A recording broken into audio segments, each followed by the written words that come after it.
You are listening Jawaranya Musik dan Informasi.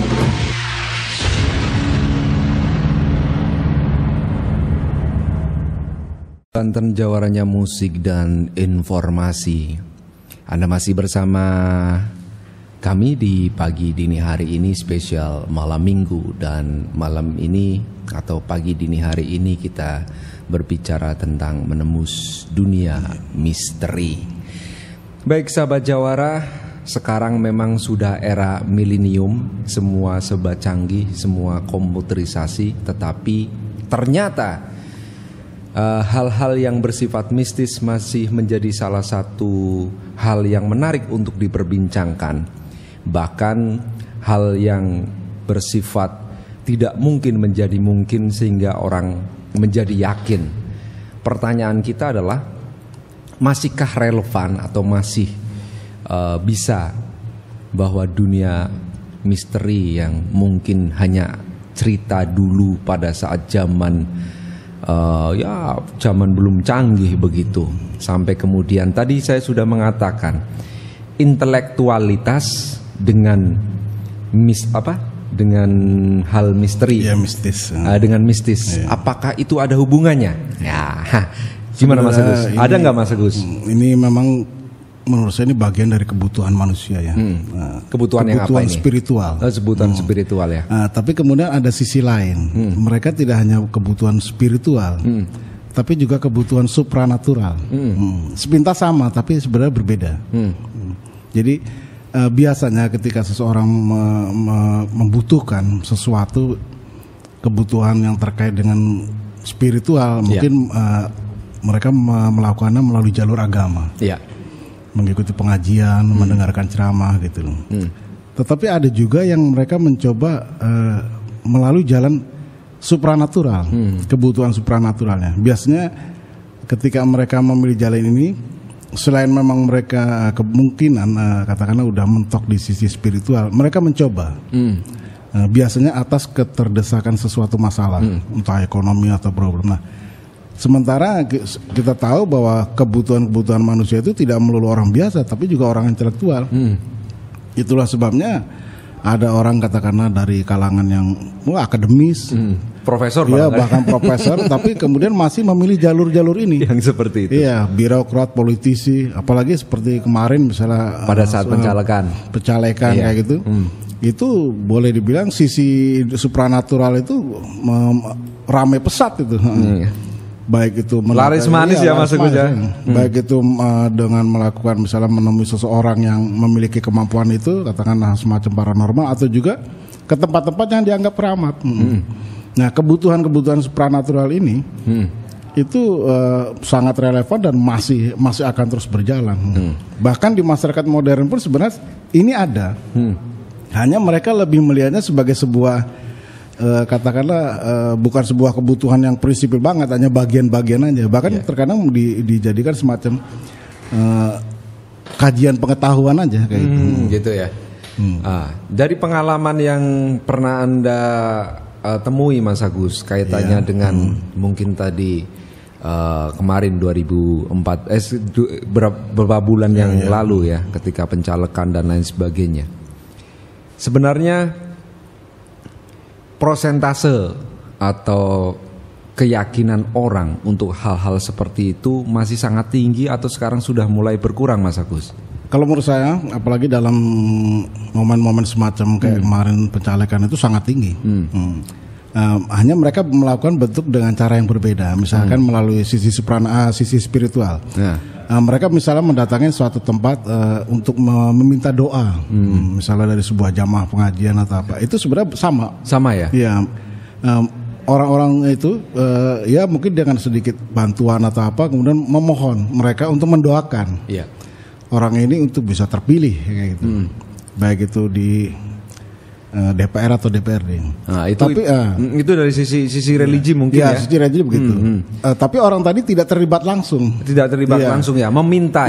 Jadi karena mungkin karena dia hanya punya materi, kemudian pengennya sesuatu yang mudah. Yang penting gua nggak capek, gua punya uang, lu yang kerja gitu ya Mas Agus ada ya? yang model begitu. Nah itu sebenarnya lebih praktis kayak gitu. Artinya mereka tidak perlu membuang waktu yang terlalu ini. Mereka hanya mengeluarkan uang aja. Tapi kalau sisi supranatural agak berbeda karena mereka harus jadi pelaku. Jadi pelaku. Ya, misalnya mereka melakukan ritual begitu ya. Ritual baik itu di makam, di tempat keramat, di gua, bahkan di tepi-tepi sungai yang ada di wilayah atau di area daerah pemilihan mereka, dapilnya.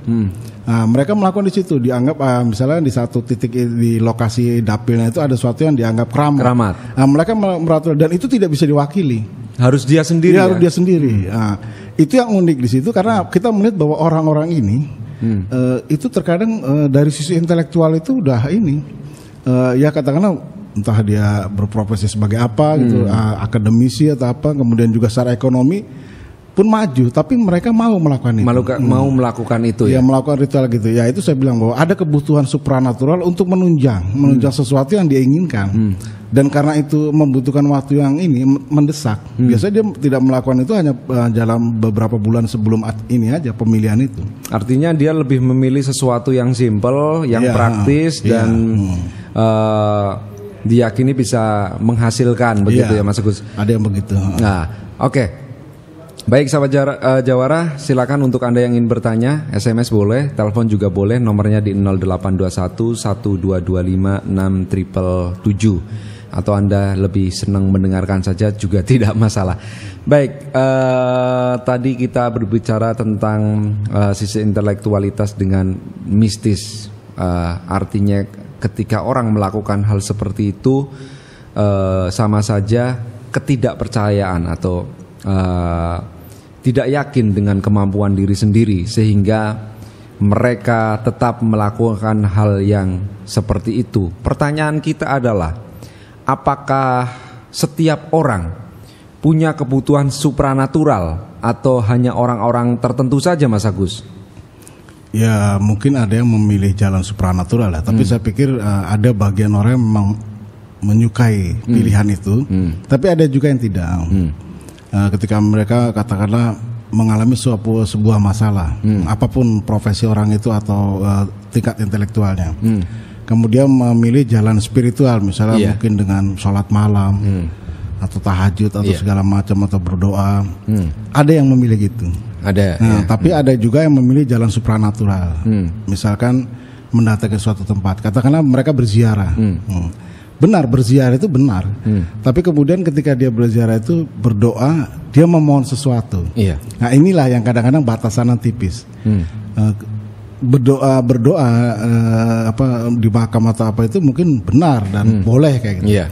Tapi ketika dia mengeluhkan problemnya dia itu, nah inilah di sini yang rawan. Ini yang salah ya. Ini yang rawan dan kadang-kadang ada titik-titik di mana dia itu tidak bisa mengendalikan diri itu. Ketika dia berziarah ke sebuah makam, kemudian dia mengeluh dengan sosok katakanlah tokoh yang dimakamkan di situ. Mbah, aku gitu ya. Loh, kok mintanya sama saya? Nah, uniknya ya mungkin kalau saya melihat memang itu pengaruh ya, nanti ada unsur-unsur goib atau jin yang ini. Kadang-kadang persoalan itu selesai. Nah, inilah yang rawan sebenarnya gitu. Karena ini katakanlah bisa nantinya ke akidah itu bisa ini tercemari lah hal semacam itu. Nanti kemudian menujunya ke syirik ya. Iya betul. Jadi pada saat sebenarnya sejauh mana Mas Agus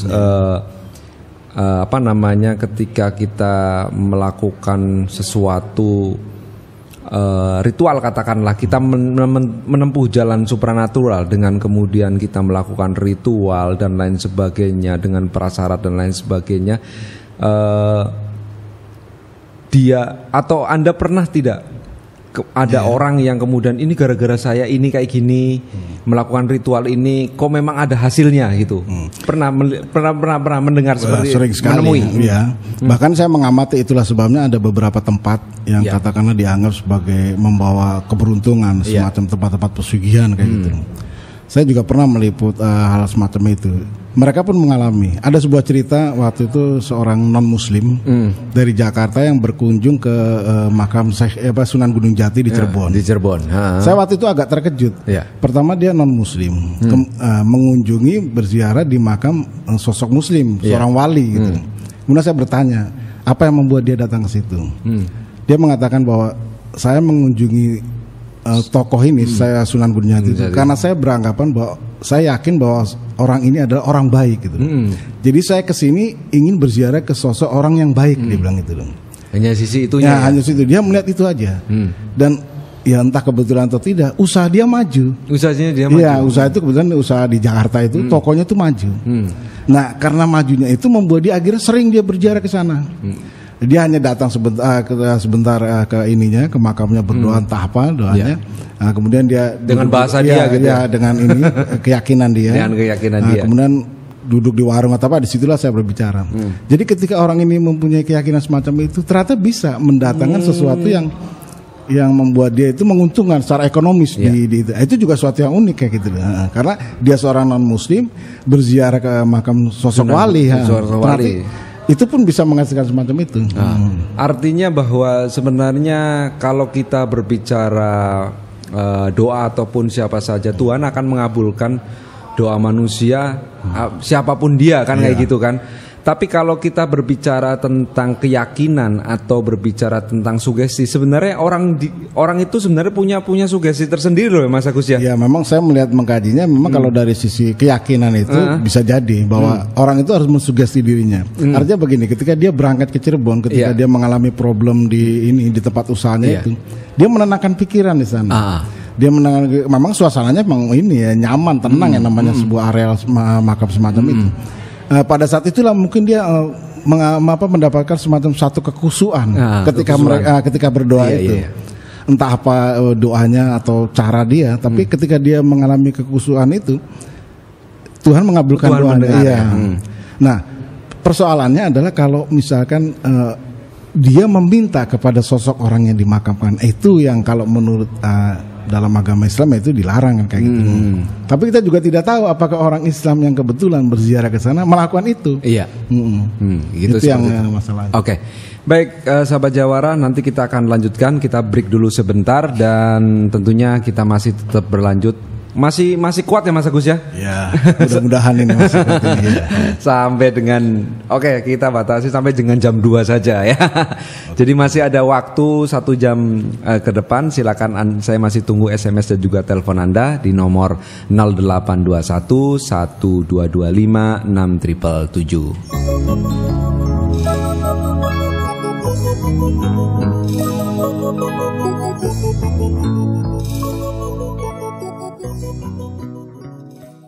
93 Jawara FM Banten, jawaranya musik dan informasi.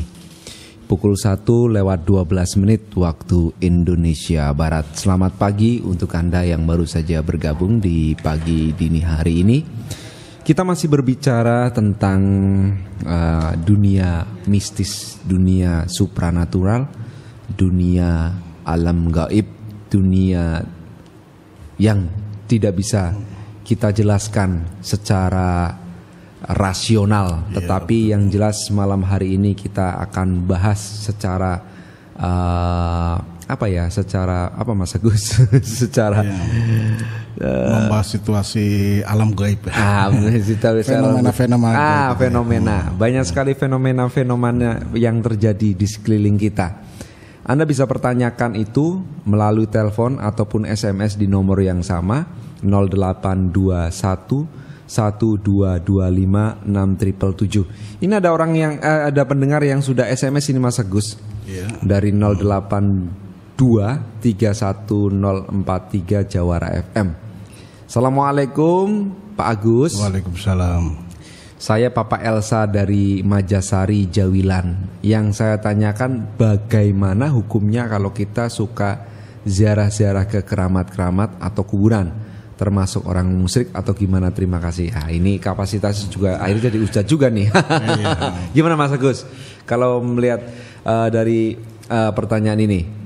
Mungkin karena ini bertanya, walaupun ini pasnya di kalamin acara konsultasi agama Islam, tapi nggak apa-apa lah. Gimana Mas Agus? Ya, kalau secara pribadi saya menilai bahwa ziarah-ziarah ke tempat keramat atau makam itu boleh saja. Tergantung maksud dan tujuannya niatnya ya. Bahwa kemudian ada perbedaan niat, itu mungkin yang harus dibahas lebih mendalam.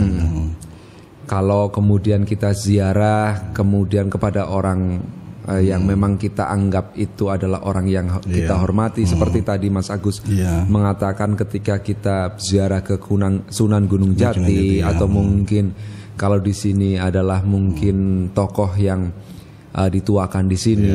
Kalau tujuannya untuk ziarah, saya kira jadi masalah ya Mas Agus. Tapi kalau meminta sesuatu, mungkin itu nanti akan bisa menimbulkan kemusyrikan gitu ya. Ya memang kalau saya lihat sendiri ya ketika mendatangi tempat-tempat makam-makam yang dikeramatkan semacam itu, memang ada banyak tujuan, niat gitu. Meskipun begitu, saya melihat bahwa sebagian besar mereka umumnya ya mencari ketenangan. Karena memang suasananya mungkin berbeda ya. Ada yang auranya gitu auranya beda ya. Mungkin di situ mereka pun tidak harus selalu berada di posisi dekat makam itu sendiri. Karena di situ ada musola atau apa, ya dia berdoanya di masjid. Yang kira-kiranya dianggap nyaman gitu ya Mas Agus ya. Memang banyak yang seperti itu. Lah ini kalau kita tadi bicara aura Mas Agus, pada saat kita berada di tempat-tempat yang memang dianggap keramat atau dianggap kita itu yang dihormati. Apa memang ada perbedaan Mas dengan tempat yang lainnya Mas Agus? Ada ya? Adanya gimana? Secara perasaan gimana? Karena sebenarnya itu menyangkut juga dari sosok orang yang diinikan, yang dimakamkan. Ya. Karena kita menilai bahwa dia sosok orang yang soleh, yang alim. Ya auranya pun akan terpancar ya. Terpancar. Itu, ya.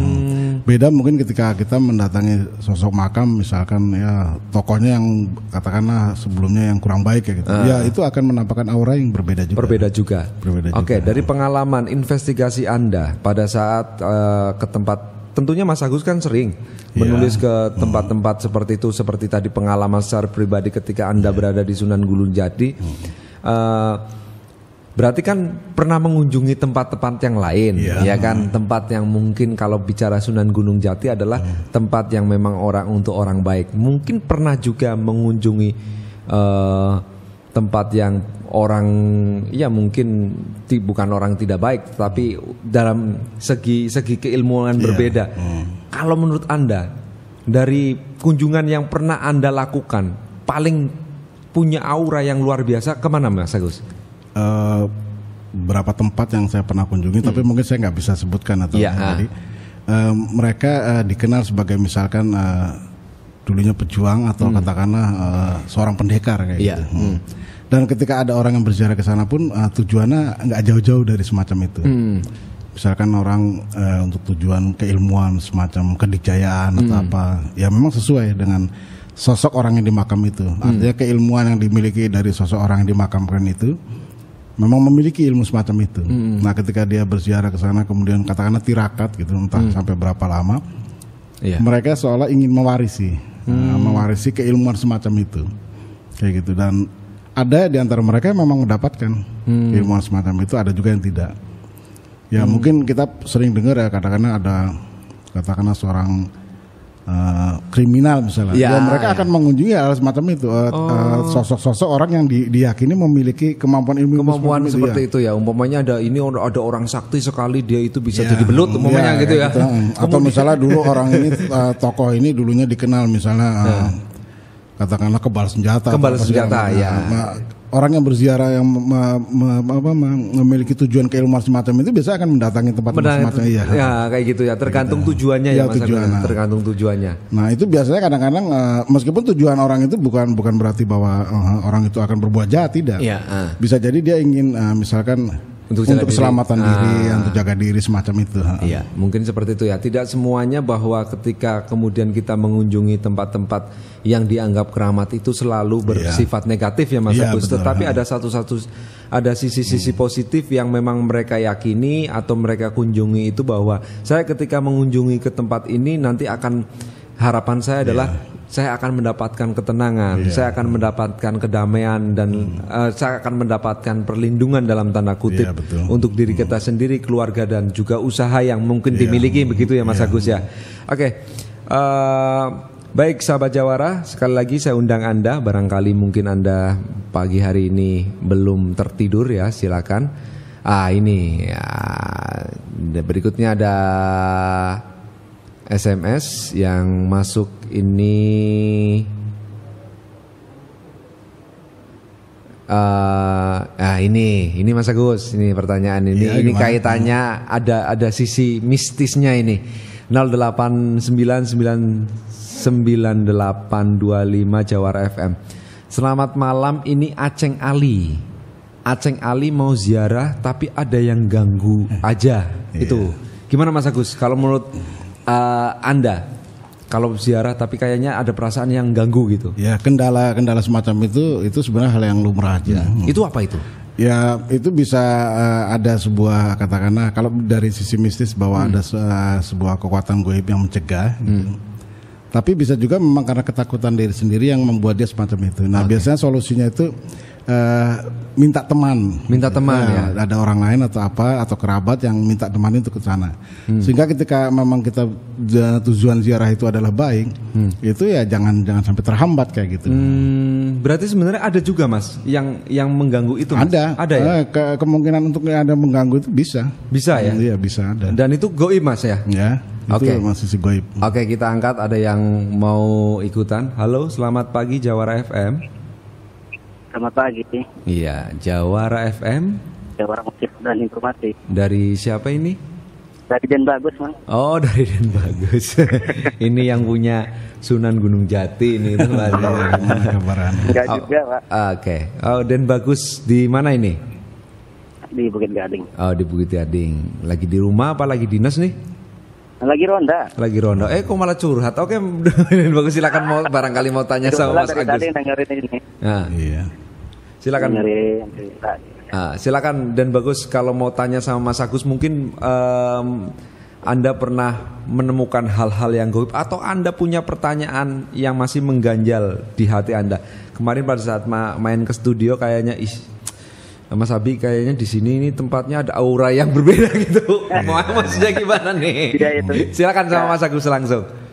Ya, Mas Agus kayaknya Iya, Mas. Itu juga punya ada kayaknya ya. Di mana? Anak saya pernah ngeliat itu dia langsung nangis. Oh. Di sebelah barat. Iya. Di sebelah barat Mas Agus, di pojok sana. Itu berarti pada saat di perosotan itu pada saat anaknya kesini itu nangis kayaknya lihat sesuatu gitu Mas Agus. Ya memang kadang tapi setelah saya ya pas sedikit lah langsung keluar, saya bawa jalan udah kayaknya ada yang lewat di situ kayaknya. Padahal menjelang ini sih duhur deh.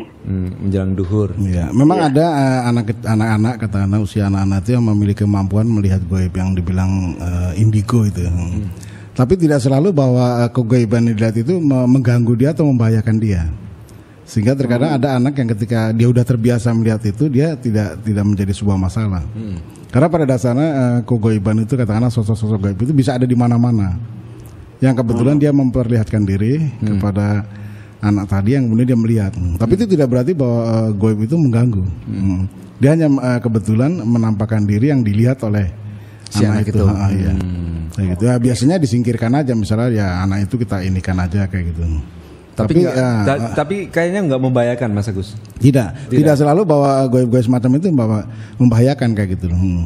Tapi anak memang bisa melihat. Ada. Tidak semua anak. Okay. Nah, tapi ada anak yang memiliki kemampuan itu yang dibilang bahwa kemampuan indigo itu. Indigo itu bisa karena memang gen atau katakanlah sesuatu yang diwarisi dari leluhurnya. Oh, bapaknya ini memang tidak selalu bapaknya. Tidak selalu bapaknya. Punya ini bapaknya ini. Tapi tidak selalu bapaknya, bisa juga dari leluhur entah kakek atau kakek buyut kayak begitu. Kayaknya keturunan Prabu Siliwangi ini. Iya, enggak. Oke, ada lagi ini Ayo Dimas. Pak Agus, nanya. Emang mitos apa benar ya? Menggeliat itu katanya digatuin setan gitu ya. Apa Mas? Di mana? Menggeliat. Oh. Ya. Kata orang Jawa ngulet. Ngulet. Oh tidak. Atau orang perpan istilahnya gitu ya. Tidak selalu. Digatuin setan atau gimana gitu. Enggak. Tidak selalu. Bisa itu karena memang kondisi fisik yang membuat seperti itu ulet itu. Tapi bisa juga gangguan. Tapi itu bukan sesuatu yang ini yang membahayakan lah kayak begitu. Nah makanya kemudian muncul mitos ketika mengatakan mimpi buruk atau segala macam yang itu dianggap sebagai sebuah gangguan. kemudian dia bangun, dia mengubah posisi tidur. Misalnya utara selatan menjadi atau barat timur kayak begitu. Biasanya juga itu hilang dengan sendirinya. Masalah gini Pak Agus. Iya. Saya pernah mengalami secara pribadi ya. Iya. Menggeliat waktu saya ketiga di Papua ya. Menggeliat selama 3 kali. Iya. Waktu itu kan saya nungguin teman untuk kopi. Saya tungguin sampai jenuh banget. Nanti lihat saya 3 kali. Iya. Yang ketiga kalinya ini belakang saya kan tembok Pak. Iya. Menggeliat saya sampai berdiri gitu kan. Menggeliat itu pantat saya ditepak itu. Iya. Kayaknya. Iya. Ampol gitu. Pantat saya. Oke. Saya namanya kaget. Oh gitu. Waduh, tapi ini kalau memang di situ ada sosok makhluk katakanlah, itu biasanya ngalamin itu tidak hanya saat itu, pada hari berikutnya atau lusanya atau apa akan mengalami lagi. Iya, saya sering. Berarti memang kemungkinan bahwa di situ ada sosok kayak begitu. Tapi itu tadi ya, dia hanya sebentuk katakanlah bentuk mengganggu ya semacam itu. Saya waktu itu kaget, langsung berdiri, langsung kayak putih sekali. Iya. Langsung saya ngomong ya, mohon maaf gitu kan, langsung diem lagi. Iya, ya itu anggap aja itu perkenalan lah. Ada sosok gaib yang. Tapi kalau sering terus berarti belum kenal dong, belum akrab. Harusnya diakrabin gitu. Iya. Yang jelas itu kalau menurut saya itu ya memang mengganggu kita, tapi itu bukan sesuatu yang membahayakan. Tidak membahayakan ya. Begitu Ayah Dimas. Ya. Oke deh, terima kasih ya. Oke, selamat ronda. Oke, dan bagus. Iya lagi pada ronda nih Bapak-bapak RT 12 sampai 4. Oke, terima kasih. Sama-sama Pak Agus. Sama-sama, terima kasih. Ya. Oke, Ayah Dimas tadi di Puri dekat situ. Oke, Mas Agus tadi saya menarik sekali ketika fenomena yang terjadi anak kecil ya. Saya sering mendengar bahwa ketika anak kecil ternyata dia punya kemampuan yang tidak dimiliki oleh orang dewasa. Pertanyaannya adalah kemudian banyak orang mengatakan karena anak kecil belum punya dosa. Yeah. Apa betul itu Mas Agus? Itu bisa dibilang seperti itu. Tapi bahwa memang kepolosan atau karena itu seringkali menjadi daya tarik sendiri ya untuk makhluk gaib untuk menemani atau mendampingi dia tanpa anak itu sendiri menyadari bahwa yang mendampingi itu adalah sosok gaib kayak gitu. Nah, tapi itu tadi ada 2 versi membahas anak indigo tadi. Yang pertama adalah bahwa itu gen yang diwarisi dari misalnya kakek orang tua atau kakek buyut. Ada keturunan ya. Keturunan. Tapi bisa juga dari goib yang baru mendatangi atau menemani dia. Itu entah dia mendampingi posisi misalkan di sekolahnya. Iya. Kebetulan ada goib di sekolahnya, akhirnya menemani dia. Oh, gitu. Karena seneng gitu ya? Iya, seneng kayak gitu. Nah, itu nanti akan ada perbedaan-perbedaan. Saya punya cerita waktu itu dari seorang teman yang kebetulan membahas masalah anak indigo. Jadi anak itu suatu ketika ketakutan melihat sosok goib yang disebut genderuwo. Nah, kemudian orang tuanya minta tolong. Biasanya anak ini sering melihat sebuah penampakan tapi tidak takut kayak gitu. Iya. Tapi kok tiba-tiba ini dia seringkali ketakutan. Nah, kemudian teman yang kebetulan punya kemampuan seperti itu mendatangi dia, melacak gitu. Apa yang membuat anak ini takut sementara selama ini biasa-biasa aja. Nah, kemudian setelah dia melakukan itu katakanlah doa ritual gitu, ternyata ya itu ada sosok genderuwo yang menakuti anak itu, yang membuat anak itu takut maksud saya. Nah, kemudian ditanya, apa yang membuatmu mengganggu anak kecil ini? Ternyata si sosok gaib yang disebut genderuwo ini mengatakan bahwa dia senang. Dia menyukai ada sosok gaib yang ada di tubuh anak tadi. Nah, ketika itu teman saya heran karena teman saya tidak bisa melacak adanya sosok gaib di tubuh anak itu. Setelah dia melakukan ritual lebih dalam, ternyata memang ada bahwa ternyata anak itu ditemani oleh sosok gaib yang kebetulan perempuan yang disukai oleh genderuwo tadi. Oh, berarti sebenarnya dia suka dengan sosok yang sosok ada gaib di anak yang sosok gaib yang di anak itu, yang membuat akhirnya anak itu ketakutan terhadap genderuwo tadi gitu. Oke deh. Ini berbeda dengan ketika misalnya anak itu memang mewarisi semacam titisan leluhur lah dari genetiknya leluhurnya gitu ya. Mungkin dari mbahnya, dari kakungnya itu masih bisa Mas Agus. Bisa. Tapi artinya dari sampai batas keturunan ke berapa Mas Agus? Persisnya kalau itu saya kurang tahu, tapi seringkali meloncatnya itu juga bisa jauh. Ya. Iya. Katakanlah kakek buyut atau apa yang kemudian masuk ke generasi cicit atau apa kayak gitu. Nah, ketika memilih ke generasi ini pun dari itu kan tentu ada banyak keturunan ya. Dia memilihnya bagaimanapun itu juga belum jelas gitu. Belum jelas ya. Kepada si A atau kepada si B itu juga kadang belum jelas. Artinya seorang orang tua tidak bisa menurunkan kepada anaknya, tapi kadang-kadang si kakek bisa menurunkan kepada cucunya gitu ya. Bisa kakek buyutnya kayak begitu. Oh, begitu. Baik. Mas Agus, nanti kita akan lanjutkan lagi, masih ada 2 season lagi di pagi dini hari ini. Kita nanti akan berbicara, saya tertarik tentang indigo. Sebenarnya itu indigo itu faktor apa yang terjadi dan sudah tidak asing lagi di telinga kita. Jadi anak-anak ataupun orang-orang seperti ini nanti kita akan bahasnya lebih dalam lagi, tentunya setelah yang satu ini.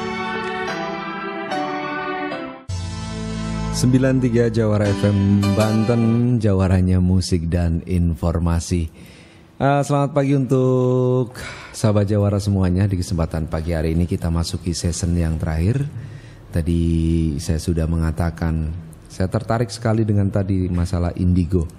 Dan sebenarnya indigo itu apa itu Mas Agus? Ya kemampuan yang dimiliki anak-anak untuk melihat dimensi yang berbeda. Dan ini memang menjadi termasuk bahan kajian juga ya secara akademis. Artinya kemampuan yang dimiliki anak itu apa sih gitu, yang menyebabkan semacam itu. Dan kemudian muncullah berbagai macam katakanlah pendapat dari beberapa ahli yang membahas masalah itu.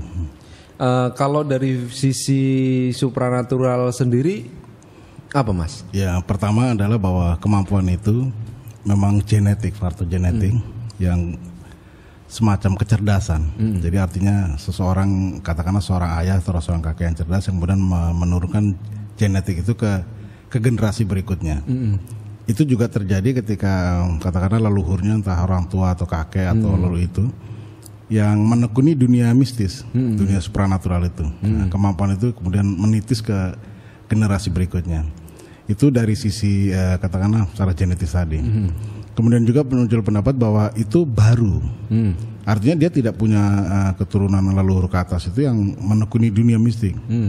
Tapi kemudian ada sosok gaib yang mendekati anak itu, yang kemudian anak itu memiliki kemampuan melihat dimensi berbeda.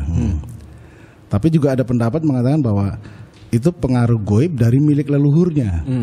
Nah, katakanlah kakek atau leluhurnya yang mungkin suatu ketika itu di masa hidupnya menekuni dunia supranatural, kemudian memiliki goib, entah jin atau apa, yang ketika orang itu sudah meninggal, jin itu menitis, artinya dia mendatangi generasi berikutnya yang dianggap pas atau cocok kayak gitu. Itu bisa terjadi semacam itu.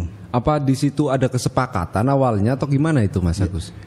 Orang mengatakan bahwa itu semacam perjanjian goib, perjanjian dengan makhluk gaib itu untuk hal semacam itu, karena kebetulan kan usia manusia itu terbatas. Sementara goib-goib ini memiliki usia yang panjang beda dengan manusia ya. Hitungannya beda ya Mas? Hitungannya beda, ada mungkin ratusan tahun atau ribuan tahun kayak gitu. Dan si goib-goib ini sendiri memiliki kebebasan untuk memilih siapa yang dianggap cocok. Dia cocok ya. Kayak gitu. Dia maui, dia akan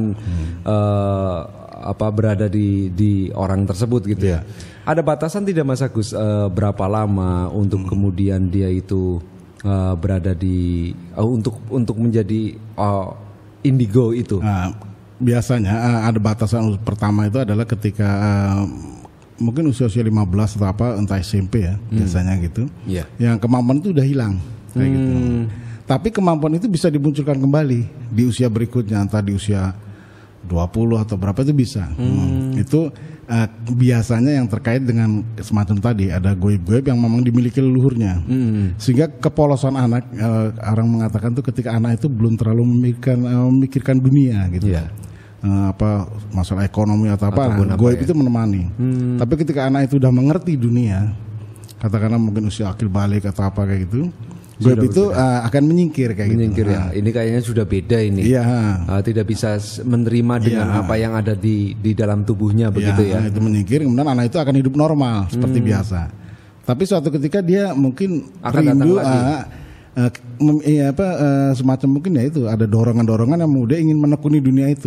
Goib tadi akan datang kembali. Akan datang lagi ya. Di usia berikutnya kayak gitu. Tidak bisa ditentukan kapan gitu ya Mas Agus ya. Ya, itu biasanya sulit itu ditentukan. Ada yang udah di atas 20 atau di atas 30 kayak gitu. Lah kalau dari pengalaman-pengalaman yang Mas Agus temui tentang anak-anak indigo ini, yang paling fenomenal apa itu Mas Agus? Ya kalau menurut saya umumnya kemampuan-kemampuan ya sebatas melihat goib-goib di sekitar lingkungannya. Tapi kemudian ada muncul bahwa anak indigo itu bisa meramal. Ia membaca sesuatu yang belum terjadi. Sebenarnya itu juga pengaruh. Kalau menurut saya itu adalah pengaruh dari goib-goib yang membisiki sesuatu kayak gitu. Dan peluang bahwa tingkat kebenaran menurut saya itu juga tidak terlalu besar sebenarnya. Sehingga meminta pendapat dari seorang indigo untuk melihat ke depan, kalau saya tidak terlalu tertarik kayak gitu. Ini beberapa waktu ini masih rame ini kaitannya dengan ada orang yang mengatakan bahwa dia adalah berasal di tahun 2035 kalau nggak salah. Pernah baca ini di kalau nggak di Detik.com atau di Kompas ini. Hari ini saya baca itu Mas Agus bahwa saya itu adalah orang yang sebenarnya ada di masa 2035 tapi hadir di sini untuk mengumpulkan para orang-orang indigo. Itu sebenarnya kalau dibaca secara kajian supranatural gimana ini? Apa dia hanya iseng saja untuk mencari sensasi dan lain sebagainya? Tapi kalau dari kacamata supranatural mungkin kan bisa dijelaskan Mas Agus. Itu ada istilah yang namanya ini istilahnya akasik. Jadi ada orang yang orang sering bilang itu peramal ya, yang bisa melihat sesuatu di masa depan yang seolah-olah dia seperti membaca sebuah buku. Nah, kemampuan ketika dia memiliki kemampuan itu, dia tahu apa yang terjadi di masa itu. Nah, sementara dia di masa sekarang kayak gitu. Nah, kemudian itu yang dibilang kemampuan akasik gitu. Yaitu yang sering terjadi dibilang seperti paranormal peramal-peramal seperti Nostradamus segala macam semacam itu. Jadi seperti itu. Kalau ini Mas Agus, kalau sering terjadi kayaknya saya sering ngalami gini Mas Agus. Ini faktor apa ini?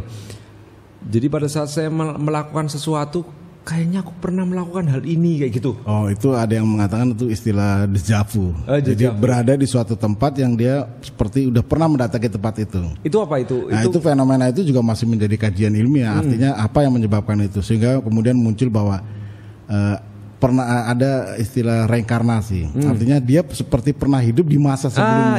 Gitu. Nah, itu yang dibilang istilah déjà vu. Tapi ada yang juga bahwa dia diberi informasi tentang masa lalu itu. Sehingga ketika dia berada di satu tempat itu, dia merasa seperti pernah melihat itu. Padahal sebenarnya belum gitu. Dan memang kalau dari sisi agama tidak ada istilah reinkarnasi itu. Tidak ada ya. Tapi bahwa dia bisa diberi informasi tentang hal semacam itu di lokasi itu sehingga dia seolah-olah dia pernah di situ. Iya gitu Mas Agus. Nah, itu istilah déjà vu tadi itu. Kemampuan merasa sesuatu di suatu tempat yang dia pernah mendatangi tempat itu. Tapi itu sering terjadi kalau saya secara pribadi pada saat saya mengalami benar-benar kecapean yang luar biasa Mas Agus, kelelahan karena berpikir, karena pekerjaan dan lain sebagainya. Kemudian pada saat saya melakukan sebuah aktivitas atau kegiatan, kayaknya saya pernah melakukan itu yang tadi dikatakan déjà vu itu gitu loh. Tapi nggak masalah ya Mas Agus? Nggak masalah. Kalau bahkan kalau menurut saya pada prinsipnya ketika sesuatu itu membuat kita lebih tenang, lebih nyaman ya nikmati aja. Tapi bahwa itu jangan menjadi sebuah beban pikiran. Karena seringkali muncul keingintahuan yang menganggap nanti bahwa ada sesuatu yang pernah hidup di masa lalu yang ada di dalam dirinya saat ini kayak gitu. Iya Kak, kayaknya saya pernah sering sekali terjadi, bukan 1-2 kali. Oke Mas Agus, kayaknya juga kita dibatasi oleh waktu, tapi yang jelas ini hanya informasi untuk Anda bahwa nanti insya Allah kita akan ada acara menembus batas misteri ya. Jadi insya Allah pada ini sempatnya Mas Agus saja lah kita bargaining waktu. Hari apa ini enaknya Mas Agus? Ya mungkin malam Jumat juga. Malam Jumat jam berapa? 12 jam 12 sampai jam 2 ya, atau iya. Berarti ini Mas Agus langsung dari Jakarta ke sini. Jadi nanti untuk warga sahabat Jawara bisa dengarkan. Baik Mas Agus, untuk penutup mungkin ada yang ingin disampaikan kepada seluruh pendengar di pagi dini hari ini? Ya, memang bahasan dunia supranatural itu cukup luas ya, termasuk juga keingintahuan masyarakat terhadap hal yang berbau supranatural semacam santet, pelet, pesugihan, uang balik, uang gaib, dan hal-hal yang lain. Ya mungkin saya bisa sedikit memberi informasi kepada pendengar Jawara FM untuk mengulas sedikit tentang hal semacam itu, sebuah fenomena supranatural yang masih diminati hingga saat ini di era modern ini. Kira-kira seperti itu. Oke deh. Jadi nanti kita akan membahas secara spesifik satu persatu persoalan-persoalan yang terkait dengan masalah supranatural bersama Mas Agus Iswanto. Tunggu saja di Jawara FM. Baik, akhirnya saya Abi Firly dan juga Mas Agus akan segera undur diri dari sisi Anda. Terima kasih atas kebersamaannya dan mohon maaf kalau mungkin ada hal yang kurang berkenan di hati Anda. Kita akan ketemu di kesempatan yang lain dengan suasana yang lebih menyenangkan, lebih membahagiakan, dan juga tunggu acara kami di bulan Desember. Saya undur diri. 93 Jawara FM, Banten, Jawaranya musik dan informasi. Assalamualaikum warahmatullahi wabarakatuh. Waalaikumsalam. Now you are listening Jawaranya musik dan informasi.